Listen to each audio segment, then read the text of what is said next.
Hello, I'm Ricky Adamas. Today I'm going to be showing you how to change a fuel pump assembly on your 2008 Nissan Sentra or a Nissan of the same generation. So, before we get started, the first thing you're going to want to do is disconnect the negative battery cable. Once you do that, you're going to make sure that you have an accurate diagnosis. Anything could be keeping your Nissan Sentra from starting, so the important thing is to make sure it is in fact the fuel pump. So I wasn't able to test to make sure that it was this one, but what I'm going to do is I'm going to remove it, I'm going to have it plugged in, I'm going to have the person that owns this car turn it on, and basically in the on position it's going to turn the fuel pump on and it's going to pump. Now what I did a while ago is kind of a little rough ghetto test. Was I had them turn it to the on position and then I listened to the sound of the fuel pump. It'll go zzz, you know, that light humming that you hear when the fuel pump comes on. Well, I heard theirs kind of go, you know, but the battery is a little bit dead. So what I'm doing is I'm charging the battery now, and I'll listen, and I'll see if it makes that consistent light humming noise. Once it does that, and I've kind of got a suspicion that that's a fuel pump. Once I confirm, you know, I have it plugged in, what I'm going to do is I'm going to plug in the fuel pump, and then I'm going to hold my finger over the outlet and see if it creates pressure. There was a little bit of pressure when I took the hose off, so I had fuel pressure, but sometimes having not enough fuel pressure, even though there is some, can cause the car to not start. You need to have a certain amount of PSI, and I've seen it before in some of my other videos. You can see if the PSI is not high enough, the car won't start. So let's get started. How do you turn this damn thing off?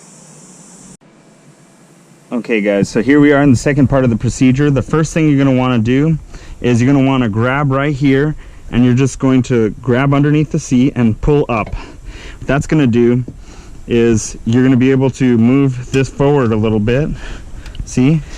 And then once you do that, you'll be able to pull this up, and then you'll notice that the seat, it's hinged. These two things right here, there's one here and there's another over here, and these things, they're basically, I'll pull the seat out. What you're gonna find is that these things right here, they can be pushed in.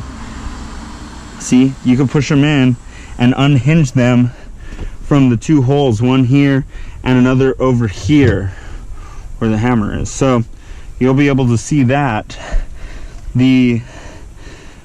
Once you undo the seat, you'll notice you have this thing under here underneath the back passenger seat, okay? Now, these things have screwdrivers, but the Phillips, but good luck getting these things removed with the Phillips. If yours is real tight like this one is, use some vice grips. It doesn't have to be very big, but you're just gonna get these vice grips here, grab onto this thing like so, and then you're just going to turn it to the left, okay? You could probably turn it to the right too, but I turn it to the left, and what that's going to do is line it up with a slot here, and you'll see now that it's kind of loose, right? So see, so now you have this one here. Now do that with this one, and this one over here, and then once they're lined up, you'll be able to pull this up and off. Now I've already removed the fuel pump, so you're not gonna see what you would normally see. See, the fuel pump is actually over here, but for educational purposes, I've already removed it. This makes it easier for me to make the video for you, okay? So this thing is going to be in here. It's going to be like in this position right here, okay? Now the plug that goes in, it's going to be like this. You're going to see yours is like this, right? You're going to push down really hard right here. Push down really hard on this tab. So thumb over the tab and then push down and then pull, wiggle off. Push down and wiggle it off. Okay, once you do that, you'll notice you have a fuel hose. You'll have a fuel hose over here. Now this fuel hose is connected to here. Now, to remove that fuel hose, you will grab this with your hands and just squeeze it. See how they squeeze together? Squeeze it together, and then with this hand, grab the fuel hose and pull it, wiggle it off. So now that you've disconnected that, you're gonna have this thing sitting in there, but there's gonna be a little ring. This ring right here is gonna hold it in place. Now, the important thing is to find a place to hit the ring in order to make it rotate counterclockwise. So I found the best place to hit this thing is gonna be over here. Keep in mind, the front of the car is that way. So you're gonna be right here. You're gonna get like a brass punch. Somebody recommended last time for the Ford Escort video I did. You're gonna get a brass punch, but in this case I don't have a brass punch. I have a chisel that looks like this. So you just get right here, and then with the hammer, or you can also use a mallet, hit it. See how it's turning counterclockwise? Do that until it comes free. Ah, see? So now it's loose, see? You can grab it and lift it off. Now, getting it out is a little bit tricky. So you're gonna have to get it out. Oh, there we go. See? This thing's out. And then the fuel pump can simply be lifted up, and it's gonna take some, like I say, finagling. It's gonna take some manipulation to move it around a little bit.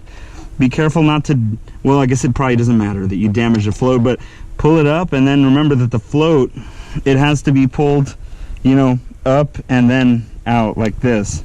And then there is gonna be some fuel in here, so you can dump the fuel in, see?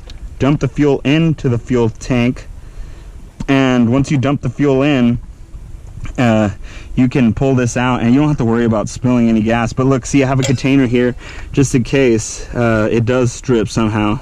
There, see, so these things are meant to hold a little bit of gas right here.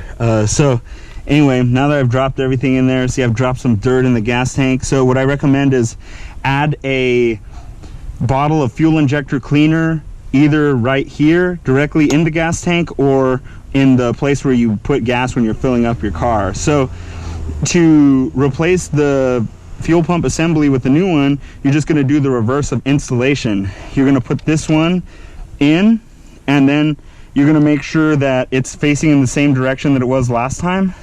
See, there's a spot right here where this goes. Right here, you're going to put it in, and then this hose, see, you'll know if you did it right because this hose, it goes this way. So the hose is going to go here. You're going to connect this thing again, snap it on, it snaps on, and then you're gonna put the ring on over it, right? The ring is gonna go back in here the way it did a while ago. Man, this thing is a pain to get in and out. But once you get the ring in the circle, you're gonna put it up over the thing, line this thing up over it. It only goes one way. You can't put it on wrong. Once you find a way to get it in there, you're just going to get the chisel, right? You're gonna get the chisel, and then you're going to hit it and make it turn clockwise, and then it's gonna hold the fuel pump in place, right? And then when you put this thing back on, this thing right here, how it says everything's plugged in, this thing, how it says front, is going to be facing towards the front, FR. I'm pretty sure that's what FR stands for. Next, to put the seat back in, you're going to connect the two things here, the hinges.